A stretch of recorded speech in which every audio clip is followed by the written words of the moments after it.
Suzanne. Yeah? How many tubes of caulk on the list? 4. 4, huh? Mm-hmm. That should do it then, right? Let's see, we've got the door bottom seal, the V-seal's right here, foam weather strip, glazing compound, window insulator kits, and the caulk. We're all set then. Yeah, why don't we get in line? So you hungry at all? Yeah, I am. Hey, why don't we get some bagels? It's still kind of chilly out, don't you think? Yeah, it is. Maybe we should start inside. No, we could do storm windows tomorrow. Oh, that's a good idea. It's supposed to get warmer. Okay. Well, hi, welcome to Hometime. I'm Dean Johnson. And I'm Susanne Egli. In this video, we'll show you a variety of ways to make your home more comfortable and energy efficient. First, we'll show you some easy and inexpensive ways to seal up your home through weatherization. Then we'll show you a variety of insulating projects covered by Hometime to make your home cool in the summer and warm in the winter.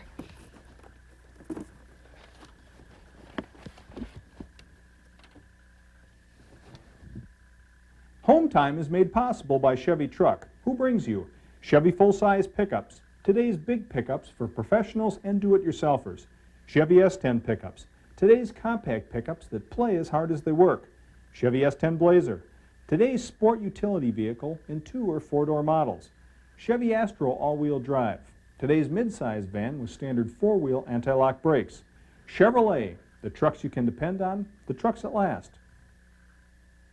The National Hometime PBS series is made possible by the Stanley Works. Since 1843, Stanley's been committed to building quality tools and other products to help you do things right. In a home, heat loss occurs through 2 different processes. The first is infiltration, where air leaks into and out of the home through cracks and crevices. Warm inside air rises and escapes through cracks in upper levels, while cold outside air is drawn in through cracks at lower levels. Now, these problems can occur whenever 2 elements meet in a house, such as around doors and windows, where masonry and siding meet, and around utility openings or vents. In homes that haven't been weatherized, air leaks can account for 30 to 40% of heat loss. So it's a good place to start if you want to cut energy waste and make your home more comfortable. And the second type of heat loss is conduction, which is the transfer of heat through a material like glass or wood. Now take this wall, for instance. If it's heated on the inside, it's going to conduct heat through itself. In turn, the outside of the wall passes the warmth onto the colder ground and outside air. So if your walls, ceilings, and windows aren't properly insulated, you'll lose much of your inside heat in the winter and absorb heat in the summer. We'll talk more about insulation later in this video. In winter, windows can be some of the coldest surfaces in your house. Well, for one thing, single-pane windows have an R value of somewhere between 1 and 2, versus an insulated wall with an R value of R11 or 19. Now, another thing is windows are made up of several moving parts and a lot of different elements, so there's a lot of places for air to leak through. That's why these window insulator kits are a good solution to both problems. They have this film that covers the entire window, and that's held on with this double-sided tape. Well, this goes around the edge of the window trim. I already cleaned the surface with alcohol, so the tape should stick well. Now, it's designed to peel off in the spring without harming the finish, as long as the surface is prepared properly. You want to run a continuous strip all along the trim, down under the sill, and back up to your starting point. Got the hairdryer. Oh, great. Yeah, if you could just set it over there. Now, you can get these kits with just enough film pre-cut to do a single window, or you can get larger kits with enough film and tape to do several windows. You just cut it yourself. Just make sure you leave about an inch overlap all the way around the window. Now, next thing we'll do is pull a protective liner off the tape.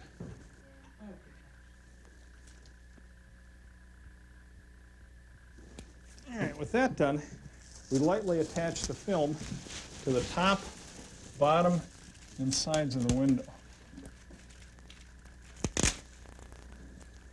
You want to remove as many wrinkles as you can, so you may have to reposition it.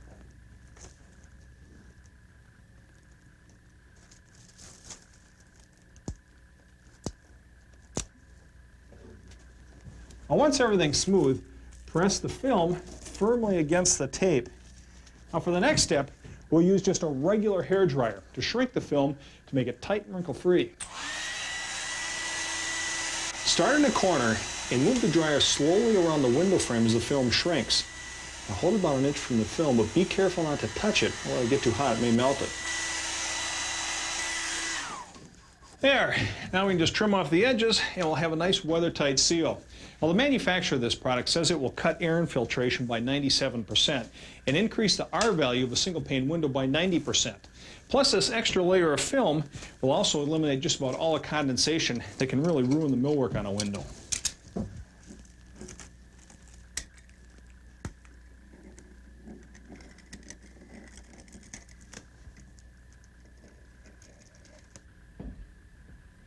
Now, not every situation is ideal for these window insulator kits. In fact, you're going to run into a problem anytime you have a window treatment that's mounted inside the jamb, like this mini blind. Now, of course, we want to be able to adjust this during the winter, so I'm going to have to modify the application just a bit. Now, I prepared this window the way that you normally would. I just attached the top of the film for now. I'm making a mark here where the rod meets the blind. That's where our hole will be for the rod to come through.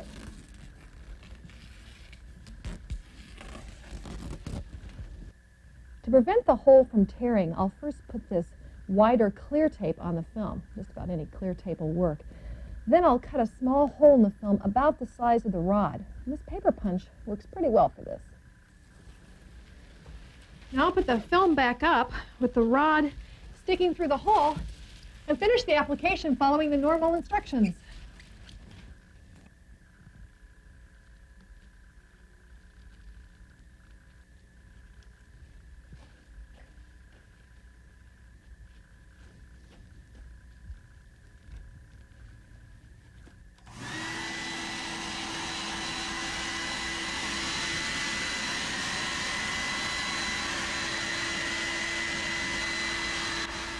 With this technique, you can still operate the blind when you've got a tight seal. And if you want to, you can cut a hole for this string that controls the height of the blind as well. And if you have one of those pull-down shades, use the same technique. Just attach a long string at the bottom of the shade, make a hole for it down here at the bottom of the window, you operate it right from there. These window insulator kits are also available in exterior applications. Now, you might want to use these in place of the interior application if you have a window treatment that you'd like to operate all winter long, if you want the film to be a little less obvious than it is from the inside, or if you have kids or pets that might rip the film from the inside. We set the tape on the front of the trim here since the sides are too narrow. Now again, I stretch the film across the top of the frame and pull it down to the bottom center of the sill, and then out to the bottom corners.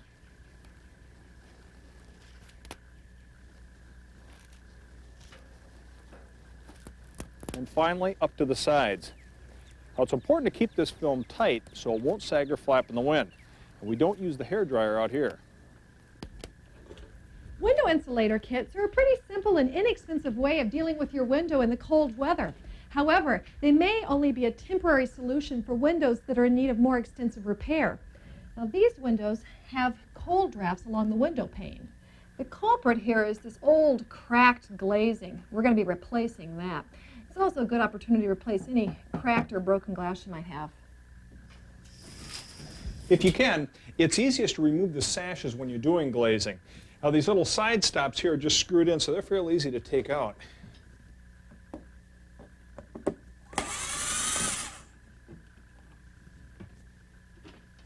Now removing these sashes can be a little tricky. These windows have an elaborate weather stripping system that's basically a metal spline that's grooved into the sash. Now they do a real good job sealing the windows, but they can be a little difficult to operate. And if you ever want to remove the sash, you'll probably end up destroying this metal spline.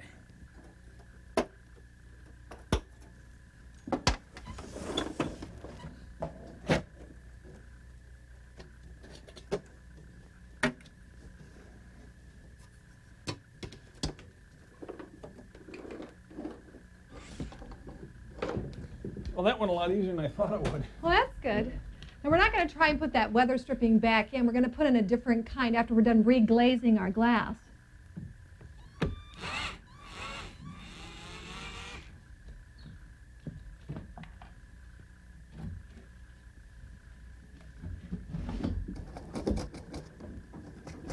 How's it going? Oh, not too bad. Most of it's crumbling right off. We brought these sashes down here to take this old glazing out because it can get a little messy. And you can use either a putty knife or a chisel for this.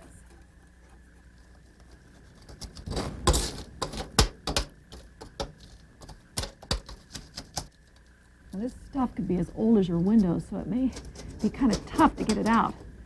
Now, be careful not to gouge the wood frame or break the glass as you do this. Well, once we had all the old glazing compound out, we used a wire brush to clean out all the debris. Now, there's a couple different types of glazing compound. This type is the one most often used by professionals.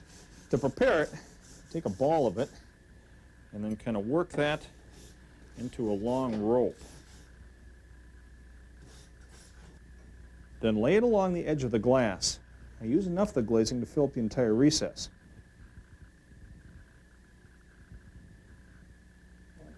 Now take a putty knife and push it into the joint.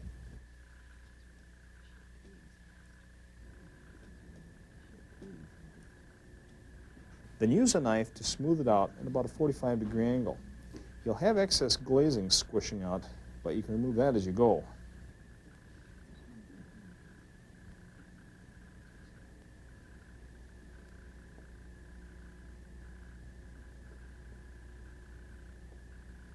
Well, that's how the pros do it. It might be a little tough for a weekend do-it-yourselfer, so we're going to try out a couple of other glazing products that might be a little easier to use. Now, this is a latex glazing. It comes ready to use in this cartridge, and you just apply it with a caulking gun.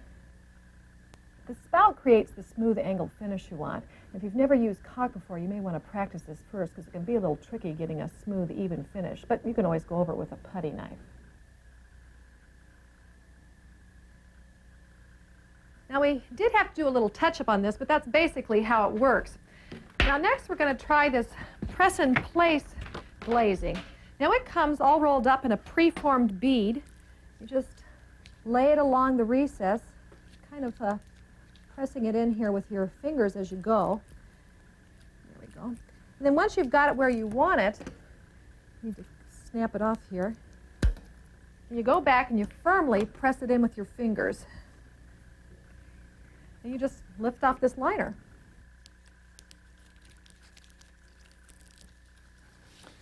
Well, I'm finished here. I think I'll take this one upstairs. Okay, I've still got a couple to do here. Well, when you're all done glazing, if you have any trim paint left over, you can cover up the glazing to hide it. Now, the press-in-place caulk, you can paint right off the bat. Some of the other glazings will require a certain amount of drying time. Just be sure to read the instructions on how much time. We'll let this one go till a little bit later.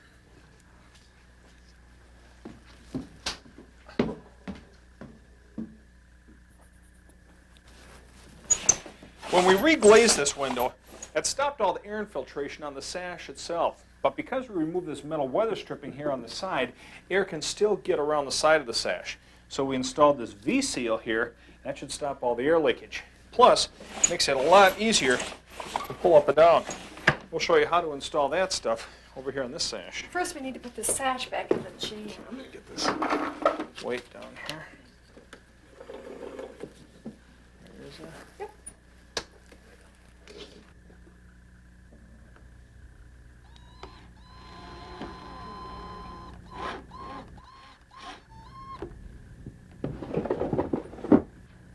With the sash in, we're ready for our V-seal. So we've got the window open. I'm just cutting it to length here. Yeah. Crease it right down the center. And then peel off this protective liner. That exposes an adhesive backing, which goes against the jamb, with a V opening outward and the strip extending from about halfway up the jamb down to the sill. Now that I have both sides done, I can open and close this window a few times to work that strip into place and check for any binding. That's good. Well, that'll do it for the sashes. Now I'll put up a couple of window insulator kits, and we'll get these ready for winter.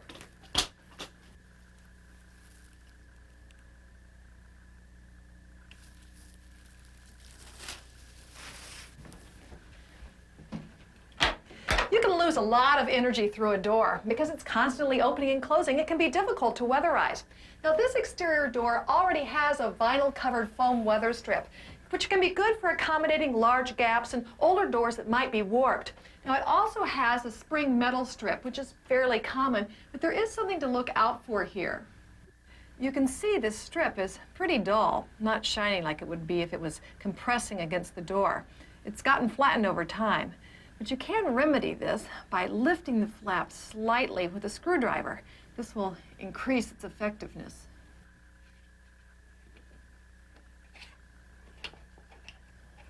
Now, although this threshold is in pretty good shape, the gap between it and the door is letting in a draft. So we're going to put this bottom seal there. The idea is to have the seal brush against the floor so it seals up the threshold. Now, these are pre-cut for a 36-inch door. That's the size of ours, so we're okay there. Now, if you have a narrower door, you'll need to cut it with the scissors. And just peel off the protective liner.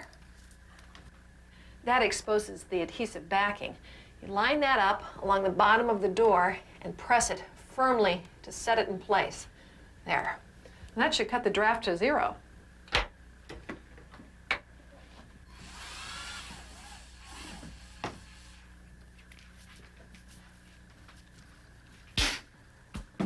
Now, in this bedroom, these old double-hung windows have got some damage to the wood. And this is probably caused from moisture or condensation that got into the sash. So it's going to take more than a little weather stripping to help this out. The first thing we did was to remove the old storm windows. We're going to replace these with new sashes and vinyl jam liners. Now, the nice thing about these is you're able to custom order them to fit your existing windows. But obviously, you do have to take some measurements. Now, we started by taking measurements of the width. We did that in 2 places to make sure the window wasn't bowed. We did the height, and then we measured the diagonals to make sure the window was square. And the last thing we did is determine the angle of the sill. I use this bevel square to establish the angle on the sill. There we go, and then I transfer that to a 2x4, like so. And then I use my speed square, line it up to that line to establish the angle, which in our case is about 11 degrees. We've saved those side stops because we're going to put those back up later. And we're just removing this bottom sash. It's on the same pulley and weight system as the window that we did before.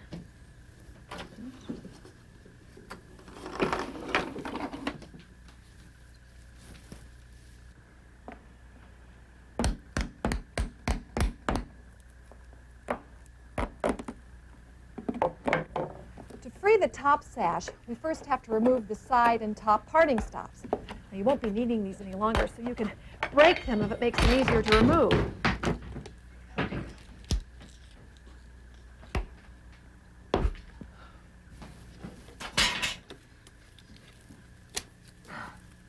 Now we just pull out the top sash.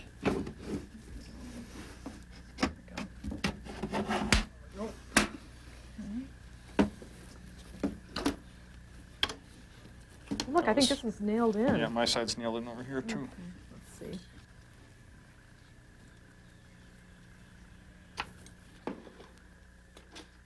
We also want to get rid of the sash weights and pulleys, since we won't be needing them any longer.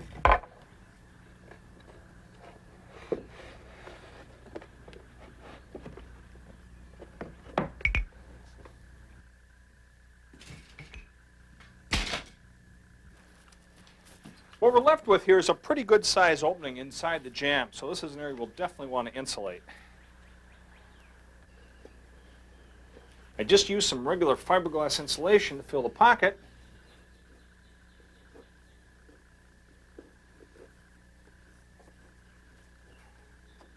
And I put the cover back on.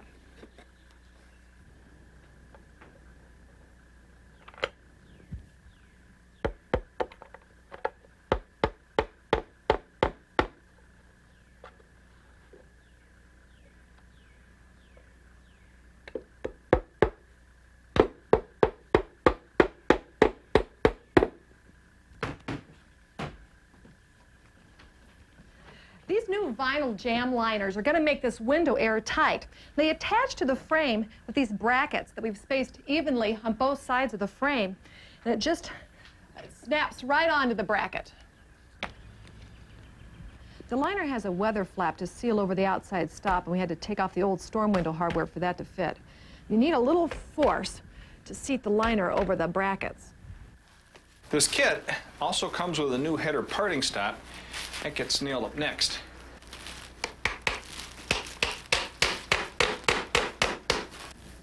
Now we're ready to put in the sashes. We're going to put in the top sash first. You may want to stain or paint this to match the existing frame before you put it in. Now you notice on the edges here we have a pivot. That's going to go right over the locking assembly. You want that assembly to be in the locked position and about 10 inches above the sill. Just snap it into place. With the sash in, slide it down until the pivots hit the assemblies. And this releases the assemblies and allows the sash to move up and down.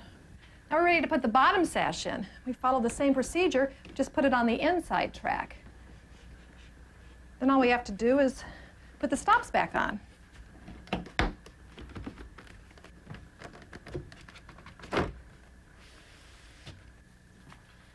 When we ordered these sashes, we specified high-performance glass, which will make them more energy efficient than regular glass. It's coated with an invisible film called low-E glazing, which allows sunlight and energy to enter your home during the winter, but prevents radiant heat from escaping. The low-E coating will give the double glazed window basically the same insulating value as a triple glazed window. Plus, because it filters out the ultraviolet rays, it'll also reduce the amount of fading in your drapes and furniture.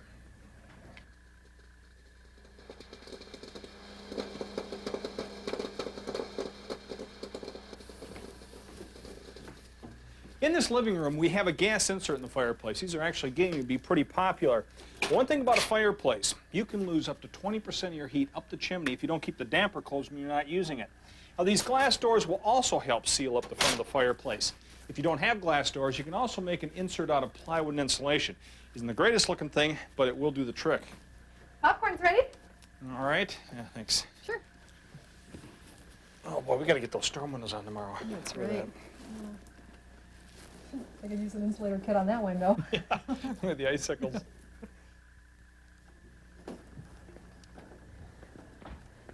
We got the rest of the hardware off the windows so we can start taking them down. All right.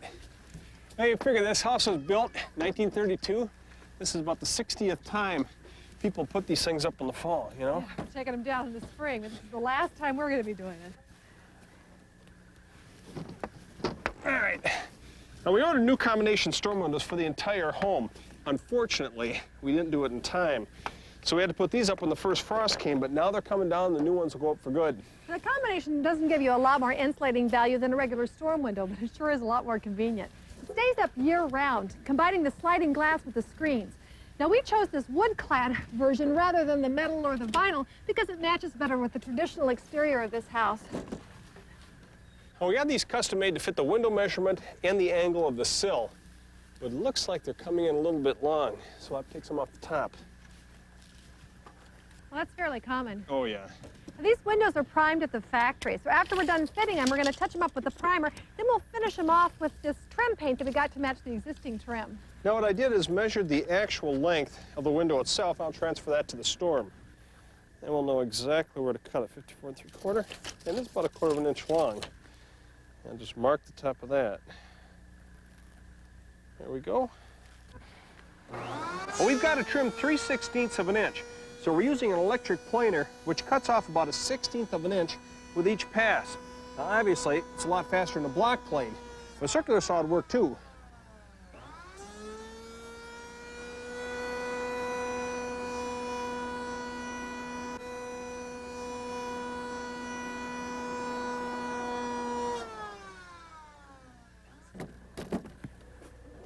Yeah, that one fits real well. Yeah.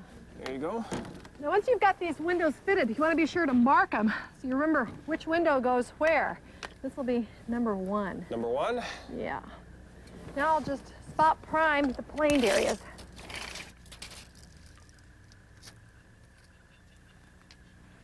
This is latex paint, so it'll dry pretty quick. If it's any colder out here, we'd have to paint inside.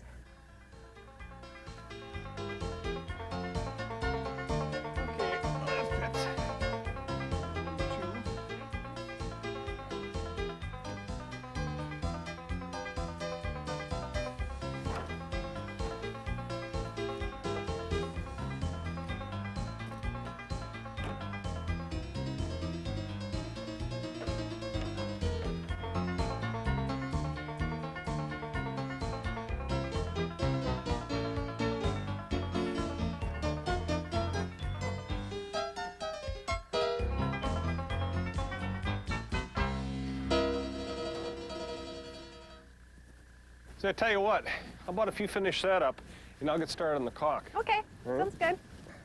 Well, we got all of our windows fitted. We re-primed those bare spots. That's dry now, so we're just working on our finish coat. Now we're using a latex enamel, which is real common for trim paint. Gives you a nice shine.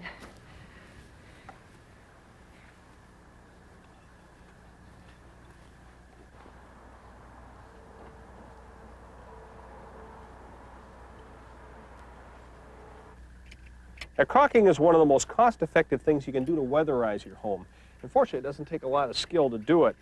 Now, you typically want to caulk where two different types of materials meet, like the wood frame here on the window and the stucco on the wall. Now, as the home gets older and settles, you get a few cracks developing, as well as this wood here will shrink a little bit, so things just aren't going to be quite as tight as they were when the house was new. That's the reason why we caulk. Now, here the stucco is separated from the soffit. So we want to fill the gap with this latex caulk, which goes on white, but dries clear.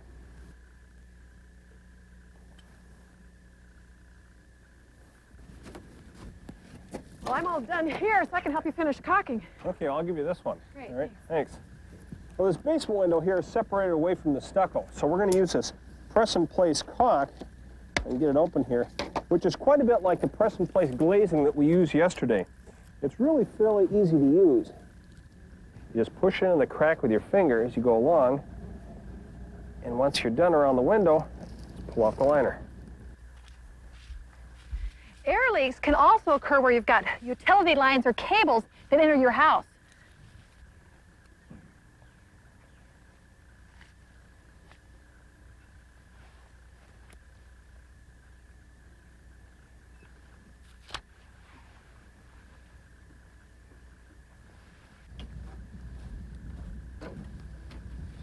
Well, the paint's drying all the new combination storms down. They're going up pretty fast because everything's already fitted.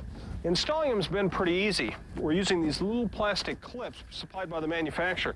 It'll make it real easy to take the window down next time we have to, which hopefully won't be for a while. Yeah, you got that right. Now, each one of these windows goes up with 7 clips. 1 in the middle and then 3 spaced evenly on each side. Okay, hold on to that for a second. I screw these into the brick mold with a tab overlapping the edge of the storm and tighten them down. Now, you don't want to caulk around the storm because that could hold in moisture that condenses in cold weather, and that could damage the wood frame. Well, we did a pretty good job of sealing up the house, but there's still a couple areas we want to tackle yet in the basement.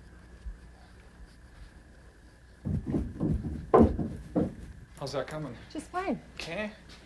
Well, no matter how efficient your heating and cooling system is, there's always room for improvement. And one area that people typically neglect is the ductwork connected to their furnace. Yeah, leaks can occur where these sections of duct join and decrease the overall effectiveness of your system. So we've been using this furnace duct tape to seal up those joints. This is a metal tape which applies directly from the roll and molds around the ductwork. It's moisture and temperature resistant and can be installed indoors and outdoors. Now, you probably know to change the filter in your furnace to keep it running efficiently. Now, this Filtrete filter is more efficient than your average furnace filter because it's electrostatically charged to attract particles in the air. So that's going to keep your air just a little bit cleaner.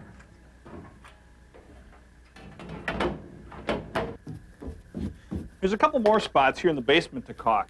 The soil stack, for example, has a gap in the floor that provides a perfect spot for warm air to escape from the basement up on the first floor, the second floor, and out through the roof.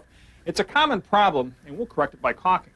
Well, first we want to clean out these spider webs, which are a pretty good indication of air leaks. Spiders like to make their webs wherever there's air movement. Since this gap is pretty big, I'll fill it with this foam backing material first. That way I don't have to waste a lot of caulk filling it up. Then I just seal up around the backing with caulk. Now, it gets kind of messy in a tight spot like this, but that does a trick.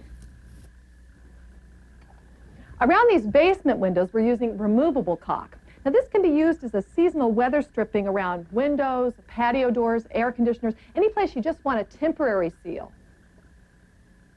Now it goes on just like regular caulk. You can see I'm filling up this crack pretty liberally.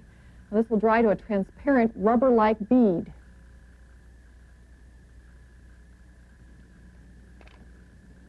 So this stuff gets tacky pretty quickly. Then at the end of the season, when you don't need it anymore, you just pull it off. Even in an unheated basement, you can lose a lot of heat through the foundation, especially the gap where the house meets the foundation. The only thing really stopping heat loss here is the rim joist. So it really helps to insulate this area. You can use regular fiberglass insulation cut to fit between the joists. Well, as we explained, insulation slows heat escape in your house through conduction. And insulating rim joists like this is a pretty simple project. Well, on Hometime, we've done just about every modern technique there is for insulation. And now we'd like to show you some more extensive projects that we've done with Joanne Liebler. Different materials resist the passage of heat differently. This property of a material, its ability to slow down heat, is rated by a system of R values. The higher the R value, the better the insulator. Glass and wood, the materials on the outside of a house, are very poor insulators. Standard glass has an R value of about 1, and an uninsulated wall has an R value of about 5. So we want to add materials that will insulate better. 2 materials are commonly used. This 1-inch thick piece of extruded polystyrene will add R5 to a wall, and this 3.5-inch layer of fiberglass insulation will add R11. Local codes will usually dictate the R values needed for your walls and ceilings. Fiberglass gets its insulating properties from the air trapped in the fibers, so compressing it reduces its R value. A good insulation contractor won't let it get squished as he installs it. Part of the art of insulating is learning to work the fiberglass around obstacles. Here I can tear it a little to fit around this electrical box. Getting insulation into a wall is one thing. Getting it into the ceiling is another. Local codes in our area require R38 of insulation between a heated room and an unheated attic. One way of doing this is to install 2 layers of R19 insulation. Typically, you put in the first layer from above, running it perpendicular to the rafters. To fit the second layer in, we work from below and push the bats in lengthwise between the joists. This is called friction fit insulation because it holds itself in place. There's a related job that you should do when you insulate, and it should be part of the insulation bid. That's the installation of a vapor barrier. As warm air moves from inside the house through the insulation to the outside, it cools off and the moisture in the air condenses. This moisture can reduce the R value of the insulation and can also cause the wood framing to rot. By installing a vapor barrier on the inside of the wall, the flow of warm, moist air is stopped. Most insulation is available with a vapor barrier of either paper or foil on one side. But we recommend using unfaced insulation and then installing a separate vapor barrier of 4mm polyethylene plastic. It comes in rolls 8 feet wide and can easily be stapled into place once the insulation is installed.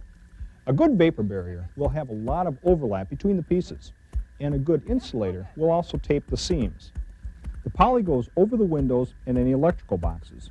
We cut it away from these openings later, and vapor barriers will often wrap around corners. That studio demonstration was a pretty simple insulation project. Installing insulation on an entire house is usually more complicated and is probably a job that's best done by a professional insulation contractor. An insulation contractor will have tools and techniques to make the job go faster.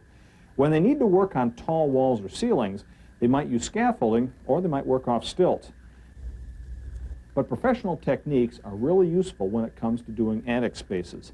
In most new construction, attics are insulated on a second trip to the job site after the drywall has been installed on the walls and ceilings. On the second trip, the contractor brings insulation blowing equipment. Typically, there's a blower in the truck. They pour a special insulation into the blower, which pumps it through a flexible tube into the attic, where it's easy to layer in the amount of insulation you need. Fiberglass isn't the only insulation that can be blown into place. These techniques also work with cellulose insulation, which is made from wood pulp or recycled newsprint. Do-it-yourselfers can rent blowing equipment, but it will only work with cellulose insulation, not fiberglass. The most common way for do-it-yourselfers to insulate an unheated attic space is with bats of fiberglass insulation. This is particularly true in older homes that probably didn't have that much insulation when they were first built. Before you install the insulation, you need to seal up any places where there are air leaks between the heated living spaces and the unheated attic. These are called bypasses.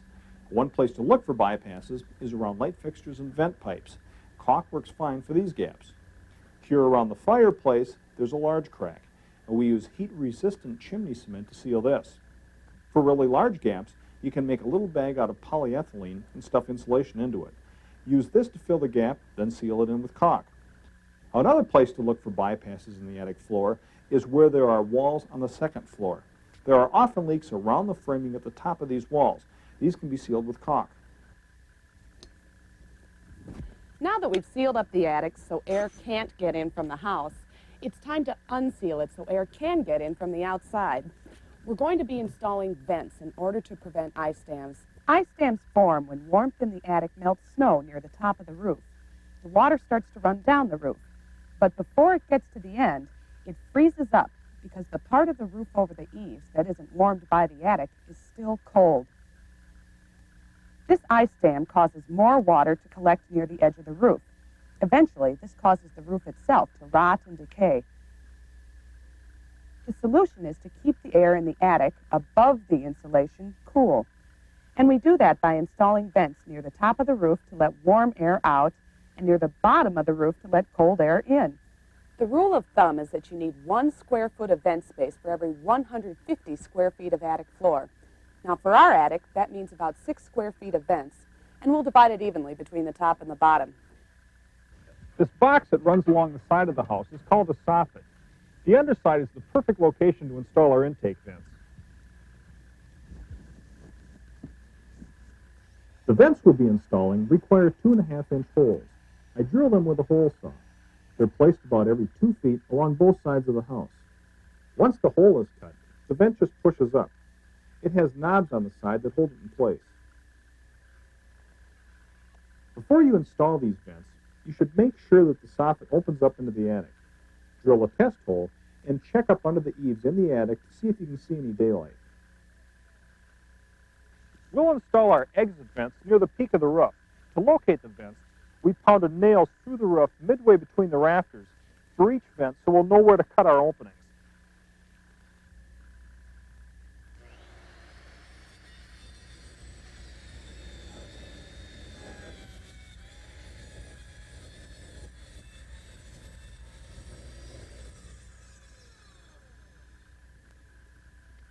It might take a little work, but the plug should just pull right out of the hole.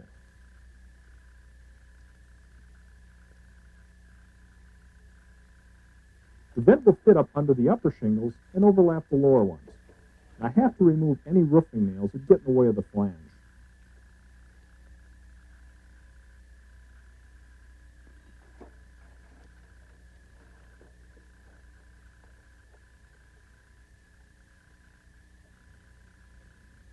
Then I nail the vent in place with roofing nails through the holes in the flange.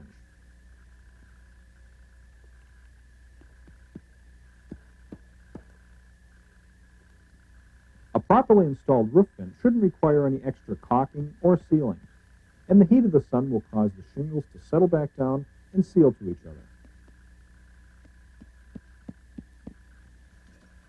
There are other types of vents that can be used besides the 2 that we've just shown you. This is a continuous ridge vent, and it would be installed at the peak of the roof. It would take the place of the 3 separate roof vents we used. There's also a continuous soffit vent that would replace the circular ones we installed. Soffit vents come in other sizes and shapes, too. This turbine is an exhaust vent. The outside air spins it, and that pulls more air up from the attic.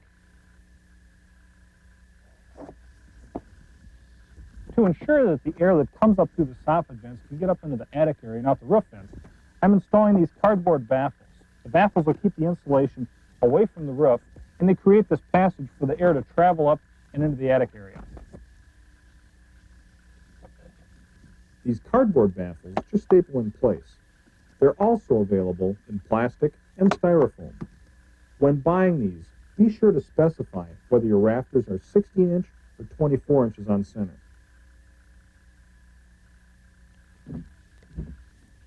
Now we're ready to start laying down insulation for the attic. This is unfaced fiberglass insulation, and these 6 1/4 inch pieces have an R value of 19. But in order to get the R value we need up here, we're going to put down 2 layers of it. First, we cut some short pieces to fit in the stud cavities on the end wall. To cut fiberglass, I set it on a piece of wood and lay a board across the insulation to compress it. Then I run a utility knife along the edge of the board. Fiberglass is just that, spun glass. The fibers get in the air and can irritate your eyes, throat, and skin. So always wear goggles, a particle mask, and gloves when working with it. We cut these to 12 inches so that they stick up about 6 inches above the joists. Our 2 layers of insulation will come up to about the same height. Already you can see that it requires a little ingenuity to get insulation to fit around obstacles like this knee wall beam. I just cut pieces to the right size and shape and work them in however I can.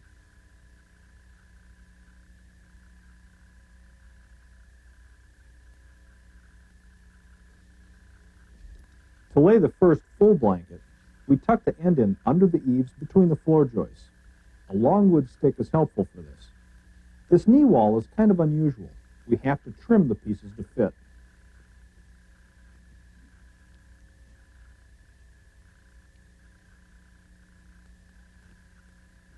The scrap goes under the eave between the next joists.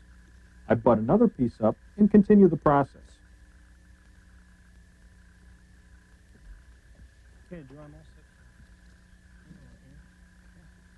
This fiberglass comes in 8-foot-long bats. The same fiberglass also comes in rolls. The bats are easier to handle, but the rolls mean less cutting. It's always easiest to start under the eaves and work toward the center of the attic. This way, you're not always trying to cut pieces to fit where you don't have any headroom to work in. Once we've got an 8-foot wide area covered, we go back and lay our second layer, perpendicular to the first.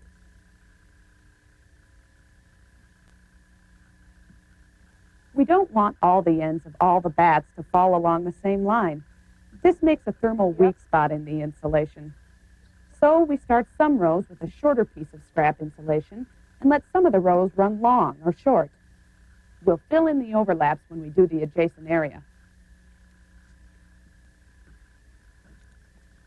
Before we do the center area, we insulate the other side.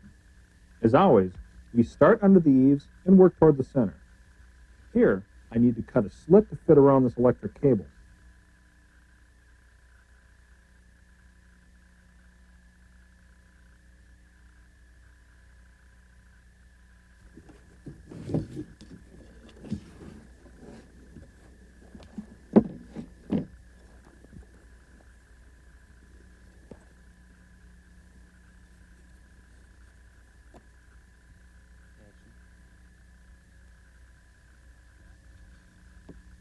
"12 inches of insulation may be more than you need for your attic. Check the map in the project guide to see what R value is recommended for your area. Or you can check with your local utility company or state and city agencies. Once you're done, make sure you don't overlook the last possible source of under-insulation. This trapdoor, which is keeping drafts from coming up into the attic, also has to be insulated. So what we did was glue a piece of polystyrene insulation to the top of the door, added a 6-inch bat to give us an R rating comparable to the rest of the attic. Another important place to insulate is a foundation. An uninsulated foundation can account for 20% of your heat loss. For new construction in colder parts of the country, it's typical to install rigid foam insulation on the outside of the basement walls while the house is being built. This 2-inch thick board adds about R10 to the basement walls. The insulation is applied on top of any waterproofing or damp-proofing. It's installed with special fasteners that anchor into the concrete foundation. Any foam insulation that ends up showing above ground will have to be coated with a special finish, since sunlight causes the foam to decompose over time. Another common way to insulate a foundation is from the inside, if there's a basement. A framework of wood furring has to be built and secured along the inside of the basement wall. In this basement project, we're using 2x4s.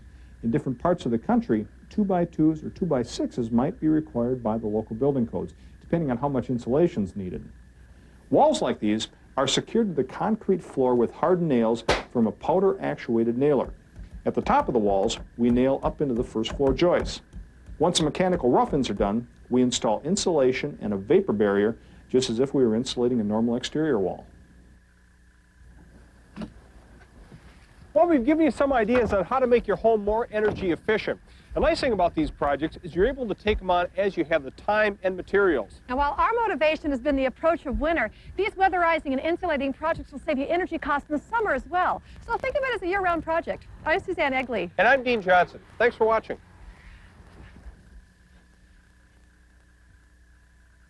Hometime is made possible by Chevy Truck, who brings you Chevy full-size pickups, today's big pickups for professionals and do-it-yourselfers, Chevy S10 pickups, today's compact pickups that play as hard as they work, Chevy S10 Blazer, today's sport utility vehicle in 2- or 4-door models, Chevy Astro all-wheel drive, today's mid-size van with standard 4-wheel anti-lock brakes, Chevrolet, the trucks you can depend on, the trucks that last.